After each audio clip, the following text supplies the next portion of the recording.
Assalamualaikum warahmatullahi wabarakatuh. Saya Nur Sa'dia dari Prodi PKMI semester 5. Nah, di sini saya akan memberikan jawaban dari tugas final tes mata kuliah Psikologi Perkembangan Anak yang diampu oleh Ibu Siti Raiyati MPSI. Nah, untuk pertanyaan pertama mengenai apa yang diketahui tentang empasi. Nah, jadi empasi adalah makanan pendamping ASI, yaitu makanan tambahan baik berupa makanan maupun cairan yang diberikan kepada bayi selain ASI atau air susu ibu. Nah, biasanya empasi ini diberikan ketika usia anak sudah menginjak 6 bulan ke atas. Nah, ketika ASI saja yang diberikan maka tidak akan dapat mencukupi kebutuhan nutrisi anak. Nah, oleh karenanya empasi ini perlu diberikan agar tumbuh kembang anak dapat optimal. Nah, selain itu, empasi juga bertujuan untuk melatih kemampuan makanan bayi, baik itu mengunyah, menelan, maupun menerima berbagai rasa dan juga tekstur makanan. Nah, untuk empasi sendiri, ibu bisa memberikannya seperti sayur-sayuran, buah-buahan yang dia haluskan, serta yang lainnya untuk memenuhi kebutuhan nutrisi anak sesuai dengan perkembangan umurnya. Baik, untuk pertanyaan kedua mengenai apa yang diketahui mengenai segitiga bahasa. Nah, jadi segitiga bahasa itu adalah sebuah tahapan-tahapan proses yang harus dilalui oleh anak. Nah, adapun tahapan-tahapan dalam segitiga bahasa di sini ada yang pertama ada preverbal dan interaksi awal, kemudian ada memperhatikan dan mendengarkan, ada bermain, pemahaman, berekspresi, dan yang terakhir ada speech sound.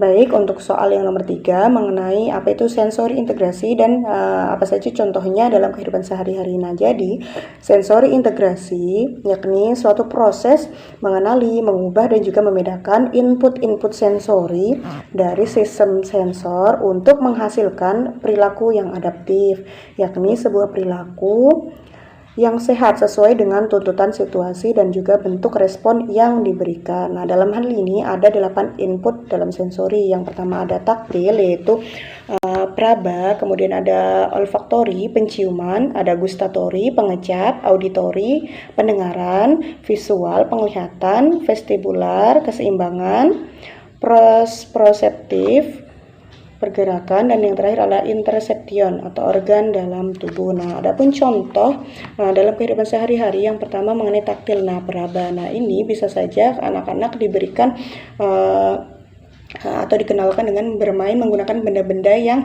banyak teksturnya, ada yang lembut, ada yang keras misalnya, dan lain sebagainya. Kemudian gustori atau pengecap. Nah, ini anak bisa dikenalkan dengan berbagai rasa makanan, karena ada manis, misalnya ada asin, dan lain sebagainya. Kemudian yang kedua olfaktori, itu penciuman dengan mengenalkan anak berbagai macam aroma seperti aroma makanan, misalnya ada aroma bunga.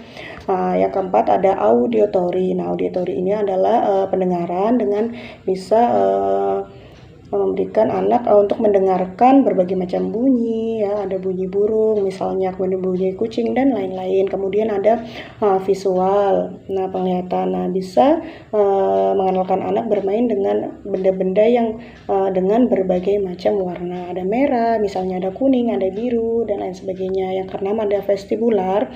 Nah, vestibular ini keseimbangan ada 2, yaitu dalam telinga dan juga otak kecil.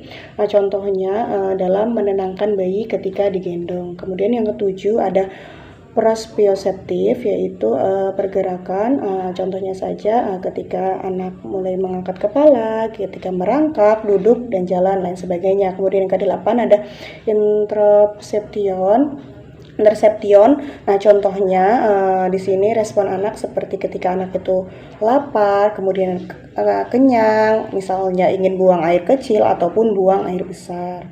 Baik, pertanyaan keempat mengenai mengapa stimulasi motorik itu penting dan seperti apa contohnya. Nah, jadi stimulasi motorik itu penting karena setiap bayi yang dilahirkan, mereka itu sudah siap untuk belajar dan otak mereka pun berkembang ketika digunakan. Nah, jadi sekecil sangat membutuhkan lingkungan yang merangsang dan juga banyak cara yang berbeda untuk dalam bermain dan juga belajar.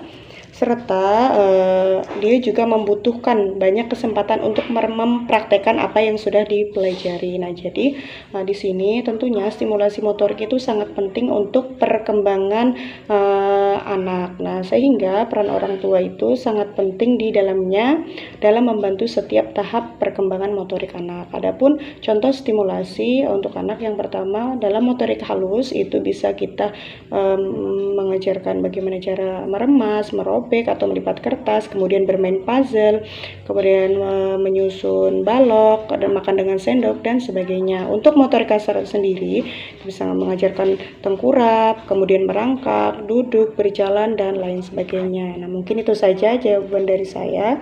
Saya akhiri. Assalamualaikum warahmatullahi wabarakatuh.